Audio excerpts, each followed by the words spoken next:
Nebete boza ebele bozolanda makambo tozoloba oyo tika ete kombo ya Nzambe ekomisama, kombo ya Nzambe ezwa lokumu, pamba te toza na temps malamu oyo tozolinga te bana Nzambe batikala kati na ignorance. Tozopesa bino boyebi na bososoli ya makambo ya Nzambe. Tokolobela lelo na mukanda oyo ya Jean 19 verset 30. Quand Jésus y prit le vinaigre, il dit: tout est accompli. Il abaissa la tête et il rendit l'esprit. Yesu tango bapesi vinaigre, tango azwi ameki yango, abi nyonso esi kokokisama. Mbala moko akitisi mutu pe azwi esprit na ye azongisi yango epa Nzambe. Azwi esprit na ye azongisi yango epa Nzambe. Tango bapesi vinaigre agute yango, tango agute vinaigre akitisi mutu na se, olia tombola mutu akitisi mutu na se. Il abaissa la tête. Tango abaisse mutu, mbala moko azwi esprit asanini azongisi. Baningami, makambo wana eza makambo ya solo, eza makambo elekate, eza makambo esengeli esalema mpona biso bana Nzambe. Na mukanda ya Psaume 69 verset 20 elobi boye: tu connais mon opprobre, ma honte, mon ignominie. Tous mes adversaires sont devant toi. L'opprobre me brise le cœur et je suis malade. Tango Jésus bapesi vinaigre, mbala moko opprobre azaki nango ebukie motema yakolakisaki azobela. Jésus azobela. J'entends de la pitié, mais en vain, des consolateurs, et je n'en trouve aucun. Ils mettent du fièvre dans ma nourriture et pour apaiser mon soif, il m'a brevé de vinaigre. Que leur table soit pour un piège, un filet au sein de leur sécurité. Que leurs yeux s'obscurcissent, ils ne voient plus, et fait continuellement chasser leurs reins. Répands sur eux ta colère et que ton ardent fureur les atteigne. Que leur demeure soit dévastée, qu'il n'y a plus d'habitants dans leur tente. Awa makambo ndele kaki ne kulusu. Tango Jésus amelisi vinaigre, makambo nde sale makina kati na ye. Car il persécute celui que tu as frappé et il raconte les souffrances de ceux que tu l'as blessé. La souffrance de ceux que tu blesses. Ajoute l'iniquité à leur iniquité, qui n'aient pas part à la miséricorde, qu'il soit effacé du livre de vie et qu'il ne soit pas inscrit avec le juste. Moi je suis malheureux et souffrant, oh Dieu, que ton secours me relève.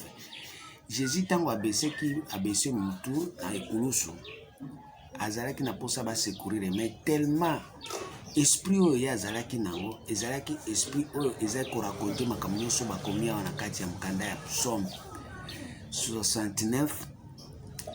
Nzambe aza ko ajouter iniquité sur iniquité ya ba oyo nyonso baza na ekulusu. Or komema ekulusu, Jésus azoba mutu na mutu amema ekulusu na ye.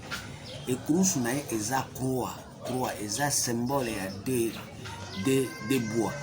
Moko eza elali, moko etelemi, moko eza poto, moko eza bois elali. Biloko nyonso wana eza makambo ya Nzambe.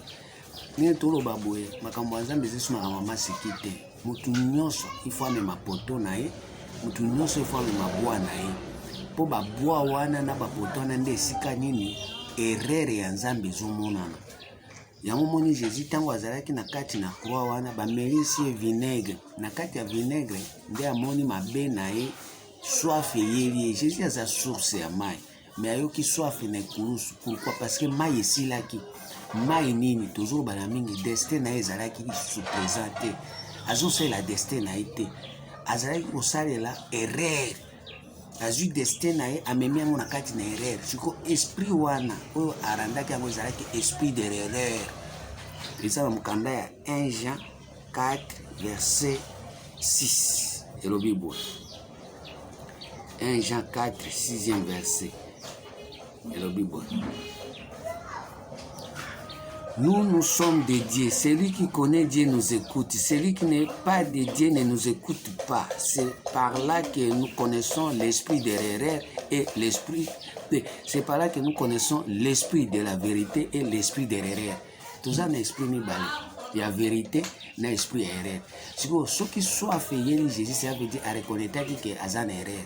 Parce qu'il y a des sources à main. Source à main, il y a dit que comme la main, on a compris que la source à eau vive. Il y a la fleuve d'eau.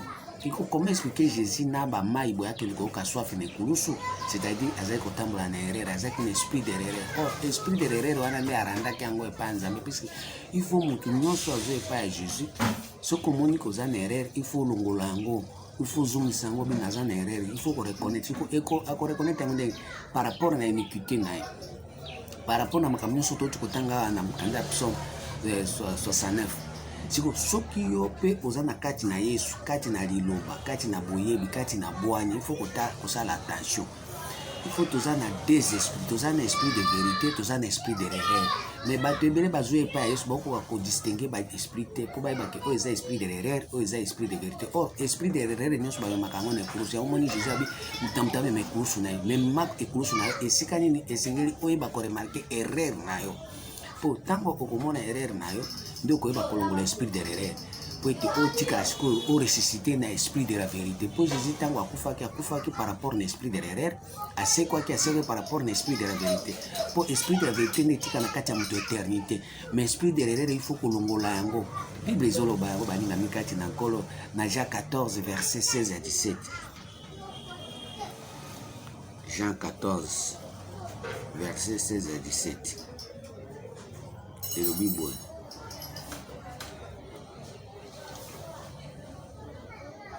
Et moi je prierai le Père, il vous donnera un autre consolateur afin qu'il demeure éternellement avec vous, l'esprit de vérité que le monde ne peut le recevoir parce qu'il ne le voit pas et ne le connaît pas. Mais vous, vous le connaissez car il demeure avec vous et il sera avec vous. Esprit de vérité. Esprit de vérité ezali esprit oyo jamais bakobo mango. Esprit de erreur eza makambo bakobo mango. Siko makambo bakobo mango eza esprit de erreur. Siko yango nde Jésus arandaki yango epatata azongisaki yango balinga mikati na nkolo.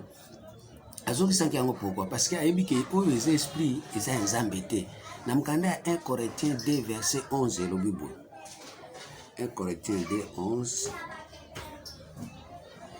Tozana makambo ebele ya koloba na makambo balinga mikati na koma mabe na bino ezande mutema bino comme tout makasi. Lequel des hommes en effet connaît les choses de l'homme si ce n'est l'esprit de l'homme qui est en lui? Mutu nini okoyeba makambo ya bato soki aza na molimo ya bato? Molimo ya bato mpe ezalaka eza esprit wana ezali. De même personne ne connaît les choses de Dieu si ce n'est l'esprit de Dieu. Tous en a deux esprits, esprit de l'homme et esprit de Dieu. Or esprit de l'homme et esprit de l'erreur makambo ya bato. Yango moni tozabwe bato ebele baza na esprit de l'homme koba makambo ya bato koba makambo ya bato me baotanga bi babi makambo ya bato eza esprit de l'homme eza siko esprit de l'erreur. Yango nde Jésus arandaki yango na ekulusu parce que mai ezangaki ye par rapport na asalaki susu oyo ezali destin na ye ayaki korecomprendre ntango akitisi mutu na se ayaki koremaki ke azosalela destin na ye te. Tango azwa beseka mutu wana bika na sela idese na ngai te ndi eza kosalama lelo bato ebele baza na kati na Jésus baosala destin na bango te baza na esprit de l'erreur. Esengeli kozwa siko esprit de l'erreur kotika yango po ete esprit mosusu ezali esprit de vérité ememo kati na osala destin na yo ase moma nde résurrection ezosalema po okosekwa soki osaleli makambo oyo Nzambe akomela yo okosekwa te na makambo ya koluka o kingani ndenge azosala benga mpe nakoma kuna yo oza paster te nongi okoma paster mpona koluka mbongo. yo zana biloko wana te zana kati na te mokika kango kana makasi poka ko kale place ni kuma ya yor eloko na kati na ezate ba esprit wana sikondi eza ba esprit de rerere o esengeli mutu na mutu ame mekulusu na ye ekende baba kango ne kulusu na ye to te abwe elongwa ozongisa yango po ete osekwa na makambo eza na kati na yo. Et nous n'avons pas reçu l'esprit du monde, mais l'esprit qui vient de Dieu, afin que nous connaissions les choses de Dieu, les choses que Dieu nous a données par sa grâce. Et nous en parlons non avec le discours qu'enseigne la sagesse humaine, mais avec ce qu'enseigne l'esprit, employant un langage spirituel pour les choses spirituelles. À ce moment-là, au Banakuruba Makambo esprit, au Ezali, il y a yo. Esprit na yo o ezo tinda yo o ba makambo esprit eze su makambo te ya esprit de l'homme o ezo tinda ba makambo ezali banda na yo siko na liwa ya Jésus na ikulusu ba bomaki ndi esprit de rerere po esprit de rerere ndi faut kozongisa ngo pa ko bomango ça veut dire ko ba ke na yebi eloko te otiki yango ozangi mai komi na soif Jésus azangi mai ça veut dire mutu nyonso azana liloba liloba ndi Jésus ozana ko oyebi ko comprendre makambo na mete tika makambo yango tika luka oyeba eloko ni nzamba komelo po sa ko kota na makambo bikote la kotela te po ete soko zo continuer ko sa l'esprit de rerere. Galates 2 verset 17 Galates 2 17 autant on a combo na Jésus Christ elobi mais tandis que nous cherchons à être justifiés par Christ, si nous étions aussi nous-mêmes trouvés pécheurs. Moi, je me dis aux hommes soumuki. Si vous voulez dire que vous justifié, pour imposer ça l'esprit de l'erreur. Tandis que nous cherchons à être justifiés par Christ, si nous étions aussi nous-mêmes trouvés pécheurs, Christ serait-il du ministre du péché? Loin de là. Car si j'ai rebâti les choses que j'ai détruites, je me constitue moi-même un transgresseur. Un transgresseur. Moi, eloko yo eza destin na ote. Eloko ezo sali malibanda na eza na kati na ote. Soki lelo o comprendre, olie okufa, o boma esprit wana, o tika ngo, mais yo ozo continuer ka kosalela ngo. Est-ce que ozo kosalela ngo, oza Jésus olinga justifié na eloko ozo salela wana, ça veut dire Jésus soki a justifié, ça veut dire Jésus a comme ministre ya basumuki. Ya bato bosa bolinga kosala makambo ezali bana na bango, bato bosa makambo ezali na apparence. Est-ce que Jésus a comme ministre na bango? Obi loin de là. Eza bongo te. Car c'est par la loi que je suis mort à la loi afin de vivre pour Dieu. Ningeso loi o ezali banda na o ezali apparence. Esengeli kufa po yo vivre sikoyo pona nzambe. O vivre pona nzambe soko zo sala makambo ezali na kati na yo. Or ko ekobima na kati na yo wana nde ya yo. Ezali banda na yo eza makambo yo ozali kosala par rapport na loi ya Moïse. Po Moïse ayaki kotia voile. Atia voile moyo mona eloko eza na kati na ezate ozomona ka eloko ezali banda na yo. Or biloko ali banda na eza par rapport na loi. Ba œuvre nyonso ya loi ekomema na perfection te. Biloko nyonso zo sala ezali banda na ekomema na bosantu te na bosainteté te. Eloko ekomema na bosantu eza eloko eza na kati na yo. Po Nzambe atia na kati no ça veut dire destin na vocation na yo. Dona yo soko saleli yango nde eza Nzambe akomona yo oza mosantu. Mais soko saleli yango te oza musumuki. Ndenge toza bato nyonso bosalela eza vocation na bango te. Bosalela eza destin na bango te. Oyo eza dessin na bango te. Oyo ezali don na bango te abasumuki. J'ai été crucifié avec Christ et si je vis, ce n'est plus moi qui vis, ce n'est plus moi qui vis, mais c'est Christ qui vit en moi. Si je vis maintenant dans la chair, je vis dans la foi au Fils de Dieu qui m'a aimé, qui s'est livré lui-même pour moi. Je ne rejette pas la grâce de Dieu, car si la justice s'obtient par la loi, Christ est donc mort en vain. Moi, ça veut dire ce qui justice ensemble par rapport à la loi, par rapport à Moïse, par rapport à l'apparence, par rapport à biloko extérieur ya mutu. Abi wana sikoyo Christ a travaillé en vain. Ça veut dire makambo eza muzoba puisque nous autres tango yoso sa biloko ezali banda na osanke na motema ezali Bible lobi en réalité dans l'homme. En réalité dans l'homme, c'est l'esprit, le souffle tout ça qui donne l'intelligence. Or souffle ensemble ezo pesa intelligence l'esprit ya mutu. Siko yo na kati na esprit ezate. Osaka par rapport na homme extérieur mutu ali banda. or mutu ya libanda wana nde mutu oyo azomema bato na erreur. Tango ozosala biloko makambo ya libanda no ozomema na erreur. Or esprit de l'erreur yango nde fo ekulusu siko babaka yango. Mai wana mai ozalaka nango vie ya bonzambe ozala nango ya libanda na yo wana esila oyo kavemake wi nakomi na soif leso na posa ba mai oyo te ya libanda na nga na mela mai oyo eza na kati na nga o mukanda ya Proverbe 20 verset 5 à 6 oui. Les desseins dans le cœur de l'homme sont des hommes profonds, et l'homme intelligent c'est y épuisé. Osa la destin na yo, osa la destin na yo, osa la destin na moningano soko bani osa la destin na ndo seku. So osa la destin na ndo seku na ntoza parmi ba mort. Seigneur Christ aya kosekwisa yo nini par rapport na kolongo na biloko eza libanda na yo ko bana osala eloko eza na kati na po so osala eloko eza na kati na ndio ozo vivre pa nzambe nzambe ayebi mutu akati mutu alibanda esengeli ye moko abongama soki ya kati abongi nanu boso mo ozobongisa libanda ozosala makambo apparence mais makambo akati eloko ite nyonso wana omiyebi te omisosoli te ozaka biyamba yamba. Ephésiens 4 verset 14. Biamba yamba bindima ndima. Ephésiens 4:14. Le Bible. Afin que nous ne soyons plus des enfants flottants et emportés à tout vent de doctrine par la tromperie des hommes, par l'air ruse dans les moyens de la séduction, mais que professant la vérité dans la charité, nous croissions à tout égard à celui qui est le chef Christ. C'est de lui et grâce à tous les liens de son assistance que tous les corps bien coordonnés et formant un solide assemblage tire son accroissement selon la force qui convient à chacun de ses parties et s'édifier lui-même dans la charité. Moi, ce qui coordonne, c'est ça coordonné. Ça veut dire destin, ça coordonné. Okubande susu kolanda ba mpepete ba vent de doctrine te. Ce qui oyebi ke nzambe destin na ezabo. Okubande susu kolanda ba mpepete ba vent te. Utamemelo doctrine kili ya ba séduction. Okolanda ngote. Puisque yo déjà somi yebi dona yo. Yango soto ba nina mukanda kakana na verset 8 lo Bible. Philippiens, Ephésiens 4, verset 8. C'est pourquoi il est dit, étant monté à haut, il a amené les captifs, il a fait des dons aux hommes. Il a fait des dons. Muto il déjà don nae. Asali o nzamba koma po nae. Or, qu'est-ce qui signifie qu'il est monté, sinon qu'il est aussi descendu dans les régions inférieures de la terre. Celui qui est descendu, c'est le même qui est monté au-dessus de tous les cieux afin de remplir toutes choses.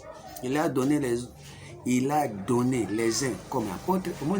Parce que la distribution est deux salles. Mais à ce moment-là, apôtre a joué qui n'a pas apôtre. Au calé pasteur, au calé évangéliste, au calé docteur, pour aux autres salles la donne à apôtre. À ce moment-là, ils ont apôtre, ils ont côté païen. Na kibo païen boye, yoza chauffeur. Yo kuna za ministre. Yo kuna eza ba différents dons o eza pe côté ba païen et singeli to glorifier ngonza même ba païen wana esele ba komisa nzambe par rapport na eloko nzambe atyakati na bango. Yo nzambe atyakati na yo ki docteur. Yo kuna nzambe atyakati na yo musicien. Yo kuna nzambe atyakati na yo journaliste. Ki journaliste na eza eloko nzambe atyakati na yo. Mais mutu il faut assez kwa na eloko nzambe akomela mais biso to tiki ko se kwa na eloko nzambe akomela biso to komi ko sa siko mbili ngambinga kuwelera na kuchana ba poisson po yo récupérer sika moninga azosa or eloko ya azosa kati na yo ezate. C'est pour cela ozomona lelo bato ebele bazosambela nzambe bako komema ekulusu na bango te po baboma bango nzoto wana ya masumu bako komema ekulusu te bato bosakana na ekulusu or Jésus azoba mutu na mutu amema ekulusu na ye oyo alingi kolanda fo amema ekulusu mema ba erreur na yo ekulusu eza ba erreur mema ba erreur na yo oyo episaka yo ke omona ke ozosala makambo ya nzambe soki nde osala makambo ya nzambe te osala makambo na yo oyo ete ntango tozobeta se te na makambo tozoloba oyeba ke soif eye ozosuna mai te mpe ozwa esprit na yo ya erreur wana ozongisa yango epa nzambe nzambe sikoyo asekwisa yo na esprit ya vérité or esprit ya vérité soki eye ekoconvaincre yo nzambe na koka makambo. Jean 16, 13. Jean 16, 13, le Bible. Quand le consolateur sera venu, l'esprit de vérité, il vous conduira dans toute la vérité, car il ne parlera pas de lui-même, mais il dira tout ce qu'il aura attendu et il vous annoncera les choses à venir. Les choses à venir, ce n'est que des scènes. Les choses à venir, c'est des scènes. Esprit de vérité, on est que convaincre que oui, il y a des scènes. À ce moment, des scènes, on est à conduire, on a un solo, solo devant Zambé, devant Batou. Batou ba ke yo ya solo za mutu ya nzambe uza usaila makambo ya nzambe balinga mikati na nkolo chiko esengeli yo moko ye banano kene zabu na zan esprit de rerere pour rendre yango uza na Jésus pour mutu a comprendre lo kwa nezaka à Paul. Alors si je vis, ce n'est plus moi qui vis, c'est Christ qui vit à moi. Pourquoi? Parce qu'il a été crucifié avec Jésus ensemble. Ndima kukufa na liloba na yo ya bozoba wana ndima elongwa. Ndima elongwa vie ya kalane elongwa ose kwa na vie ya sika o eza destin na yo. Ah na yo sabino vérité. Na yo ngoko bomba vérité te. Depuis na temps kanda ya Romains 1 verset 18 à 24 na ngi ko bomba vérité te o. Ponzamba bi kanda na eko telema na bato bazozwa vérité bazo bomba. Bazozwa vérité bazo kanga yango. Eloko bato sengeli bayeba bazo yeba te bazo yango bakangi yango. Yango wana nzambe siku azoba makambo na vérité po boyeba yango po bososola bolongo na kati na biloko eza na kati na apparence biloko eza ya yo te mais oza ko se pumone lobi onga na za passer na passer kati no ki pasteur eza te yango zo tondisa lingomba batondi ebele mais bon nzambe eza te bato nyonso wana koina moyibi kokuta te ya mabe eza faute na yo. Ce que vous gérez, vous avez simbaté, vous avez géré, vous avez katina yo, ezate, vous avez forcé. Ce que vous avez géré, vous avez fait sambonga mate, vous avez fait abato, vous avez géré, vous avez fait na yo. Proverbe 29, 12.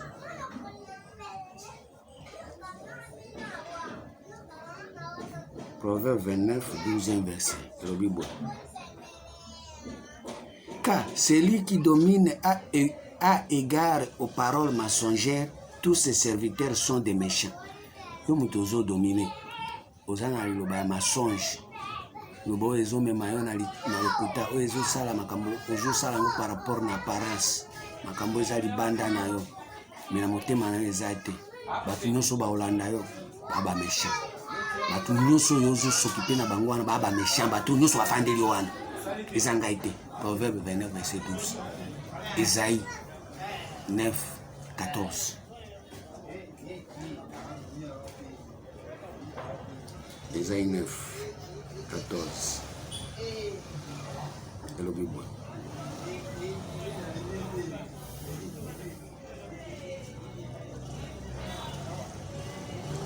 Nabandatana 13. Aussi, l'Éternel arrachera d'Israël la tête et la queue, la branche des palmiers et les roseaux à un seul jour. Les anciens et les magistrats, c'est la tête. Et les prophètes qui enseignent les mensonges, c'est la queue. Autant sabato, mensonge, vous avez mikila. Yamoni Jésus ataki misunase, amoni mikila. Tango amoni mikila, maïsili, posa maïkagi. Tango yozo sa makambo. Ulia utombola miso likolo, osa makambo oyo ta na se. Ça veut dire boaba mukira. Mais si utombola miso likolo, ndo zala la tête. Or Jésus, il faut azala na tête, c'est lui la tête de l'église. Mais ça on sala na se, nous avons mukira. Ceux qui conduisent ces peuples les garent et ceux qui se laissent conduire se perdent. Bon, nous sommes bazo mitika ke biloko wana ya mutu azosala makambo selon apparence, selon homme extérieur, selon makambo eza terrestre. Otali na se opesi prophétie, otali na se olia otombola miso likolo yo otali na se. Or tango ozotala na se ozosala makambo ya bato, mais so otombola miso likolo nde ozomona makambo ya Nzambe. Mais soki onakotalaka na se obanda koloba makambo par rapport na erreur, esprit d'erreur, esprit humain. Balinga mikati na nkolo. Mais so otombola miso likolo obanda koloba vérité, esprit de vérité. Il y a un moment Jésus a joué ça, les disciples, je suis le chemin, la vérité et la vie. Mais les disciples, ils sont très bien la vérité. Très bien chemin, il y a vérité, la vie, il y a chemin, très bien. Oh, vie, il y a tomber mis sur le colo. Mais bango ba otambola misunase. Or misunase ezo sala par rapport na homme extérieur. Misunase ezo sala par rapport na bomoto, par rapport na terre à terre. Oko kokotala misu likolo te po mona makambo ezo le kana ciel. Le ciel est mon trône. Okotala ngote. Ezo taka biloko à terre. Ozo taka biloko na terre à terre. Mukanda ya Jean 3 verset 30. Jean 3:30. Robi boy.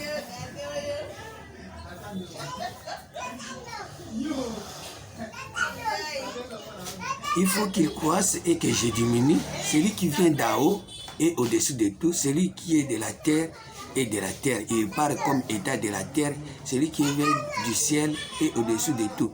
Il rend témoignage de ce qu'il a vu et attendu et personne ne reçoit son témoignage. Celui qui a reçu son témoignage est certifié que Dieu est vrai. Pour les gens à terre, à terre. À terre. Or, ma terre à terre, c'est ma apparence. Ma terre à terre, c'est par rapport à l'homme extérieur. Ma terre à terre, c'est par rapport à l'erreur. Ma terre à terre, c'est par rapport à l'esprit humain.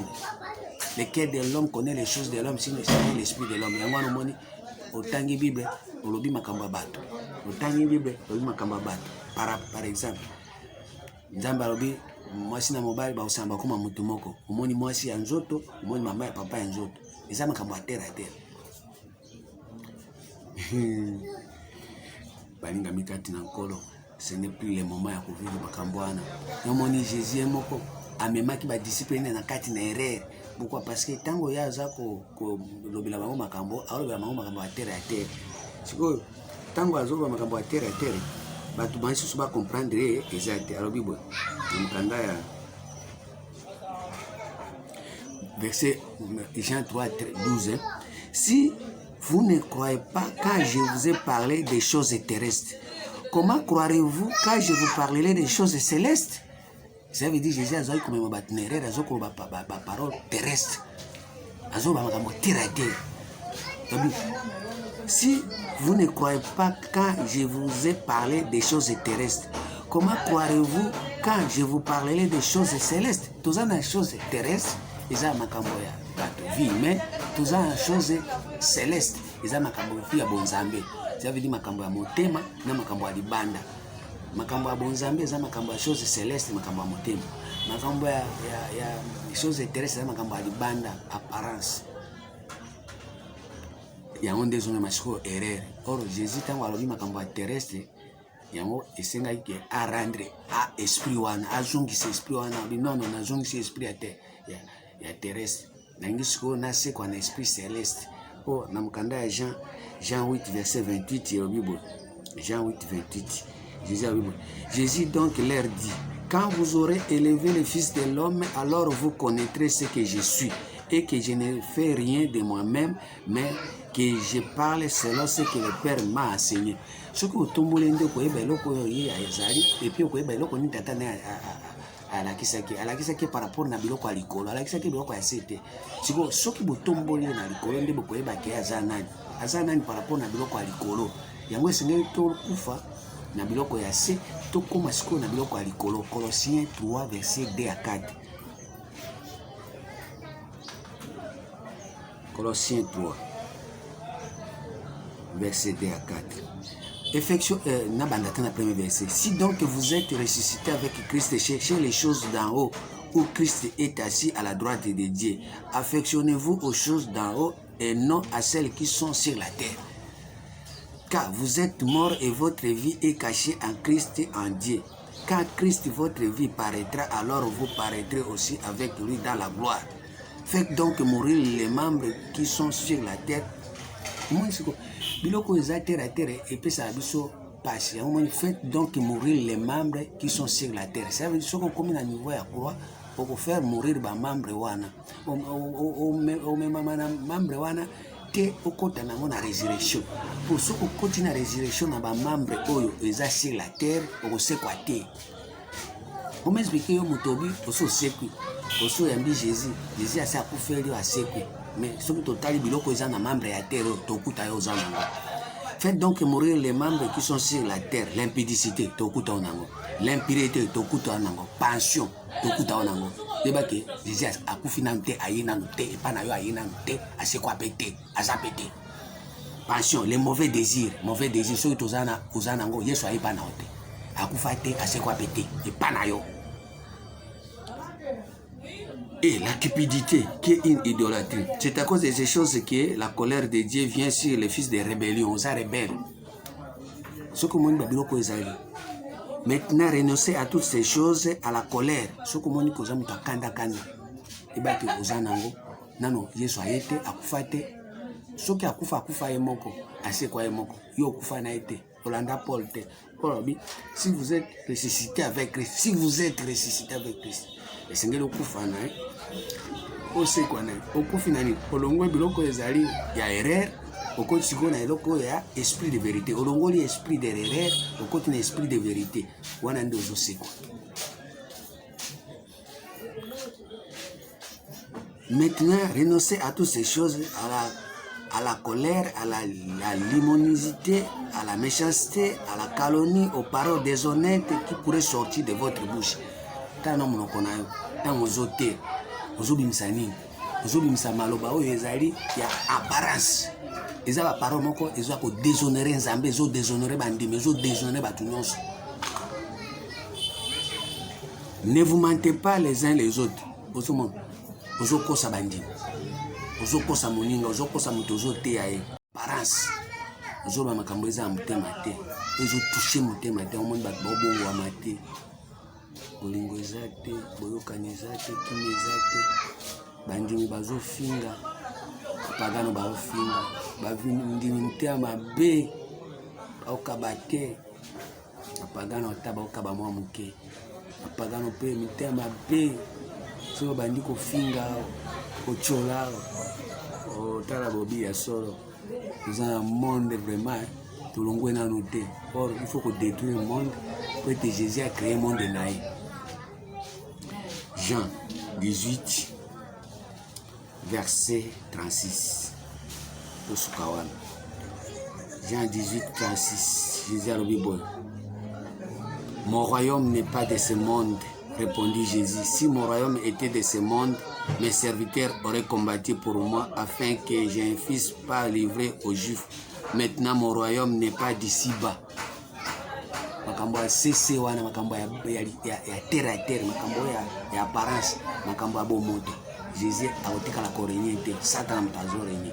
Yango sokusuko ondimi ko rendre esprit na yo, ko zongisa esprit erreur, ko sekwa na esprit ya vérité.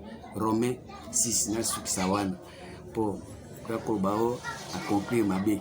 Que dirons-nous donc? Demeurions-nous dans les péchés afin que la grâce abonde? Loin de là. Nous qui sommes morts au péché, comment vivrions-nous encore dans les péchés? Ignorez-vous que nous tous qui avons été baptisés en Jésus-Christ, c'est à sa mort que nous avons été baptisés. Nous avons donc été ensevelis avec lui par le baptême à sa mort, afin que comme Christ est ressuscité des morts, par la grâce du Père, de même et nous aussi nous marchons en nouveauté de vie. Quelle nouveauté de vie? Par rapport à l'apparence société, par rapport à don, par rapport à la vocation, par rapport à destin, on zamba comme là, ce qu'on bandi kotamba ngondo comme la nouveauté de vie. Ce qu'on tambour nangote, zana vieil homme, etika la bonne accompagne Jésus Christ. Amen.